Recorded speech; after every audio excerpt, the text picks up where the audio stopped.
I'm Eric. Hey, everyone. And I have a bit of a cold, so bear with me.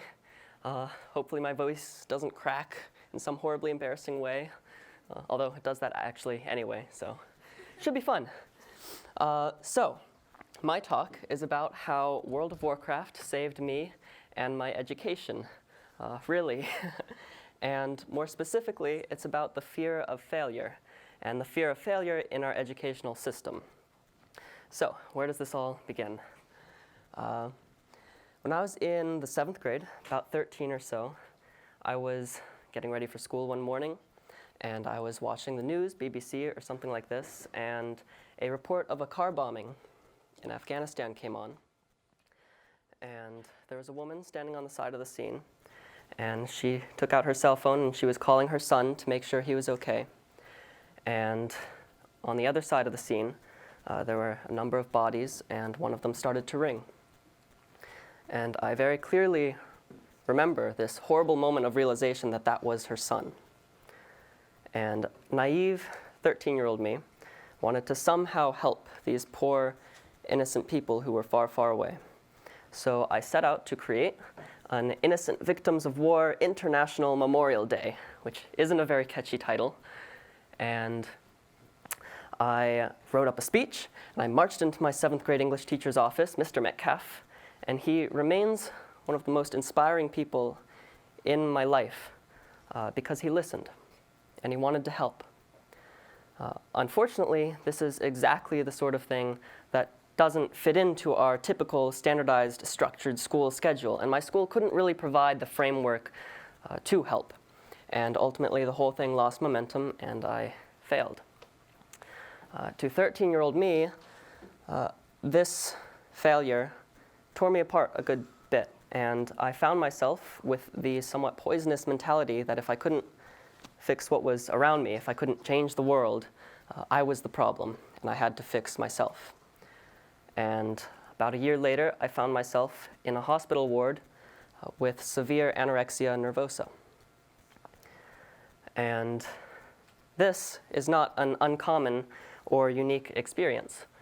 National Institute of Mental Health reports that about 11% of youth experience a depressive disorder by the time we turn 18. 11%.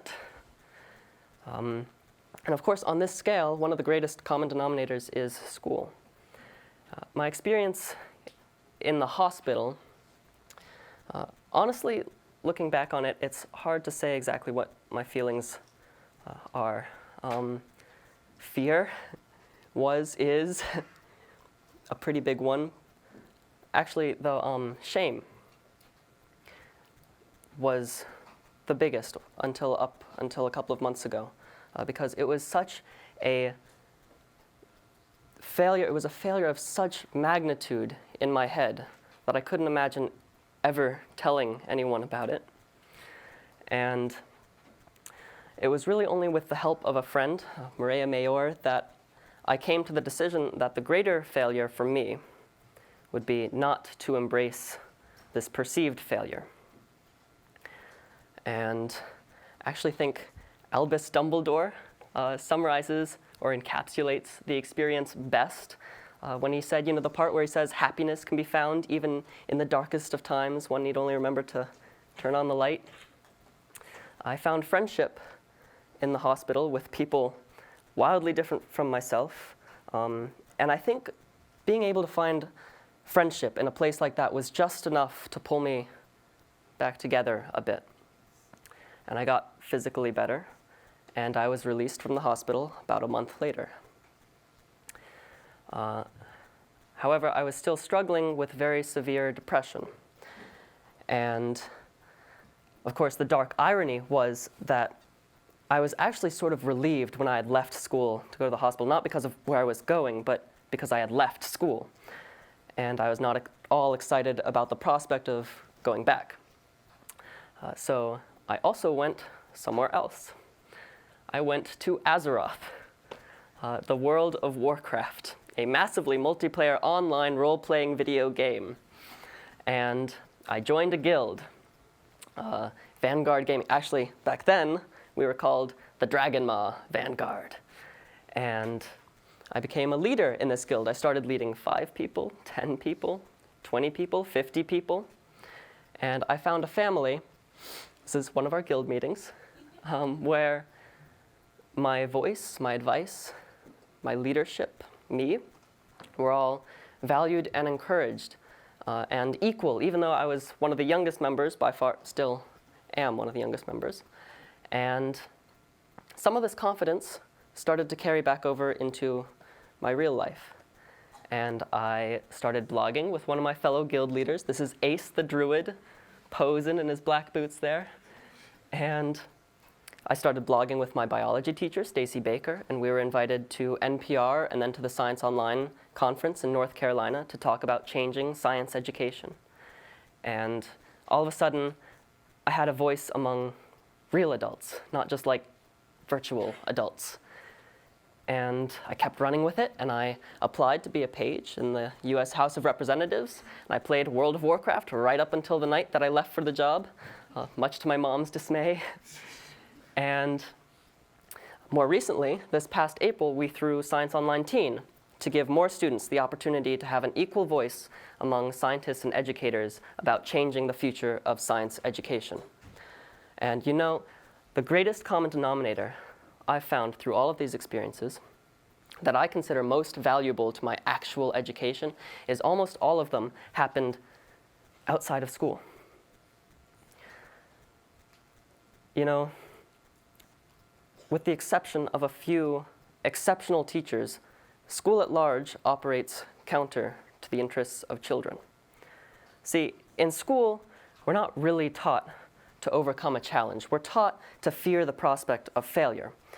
We're taught on a virtue that says students have to learn you don't always get a second chance, especially with the rise of standardized testing. And of course, the lesson ingrained into our hearts and minds is that we don't deserve a second chance. Nothing could be a more problematic, damaging, misguided mentality to propagate to youth, yet we do so regularly.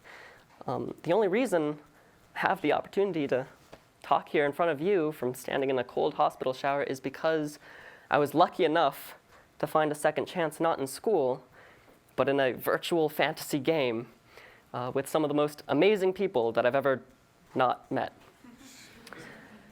And you know, our school systems truly fear failure from top to bottom, from those in Congress who feel compelled to use standardized test scores to demonstrate progress for re-election, to our teachers and administrators whose jobs are more and more dependent on the results of those test scores, to us students whose entire future is at stake, buried under a pile of political, standardized, structured fear. How on earth can you innovate in a system that fears so much failure?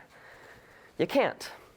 And as a result, our educational method doesn't even lend itself to good learning. It certainly doesn't achieve mastery of the material, and it certainly doesn't create resilient, inspired students. It is impossible to innovate when an entire institution fears failure. It was Edison, it's cliche, but it was Edison who found 10,000 ways not to build a light bulb. 10,000 failures before he got one to flicker to life. That's what innovation looks like. That's what learning looks like. And I know somewhere else we can look for some inspiration. Azeroth. Actually, video games are incredible learning tools, and here's why. In all games, actually, one thing is certain. You will fail. Then you will learn from your failure, pick yourself up, and try again until you have mastered the challenge at hand. And imagine if our education system embraced failure for the sake of learning, for the sake of creating strong individuals who won't give up, for the sake of empowering and fostering the student. Imagine if we embraced the words of education reformers like John Dewey, who said, education is not preparation for life, education is life itself. Failure is a part of life. Failure is an integral part of learning. Resilience in the face of a challenge is truly the greatest gift a student can be given, especially if we mean to face the challenges of the 21st century, and we must. It was Edison himself who actually said, "Discontent is the first necessity to progress." I think a lot of people are discontent with our current education system. So I think we have a shot at progress. We certainly can't send every kid to Azeroth to get the education they deserve. Thanks.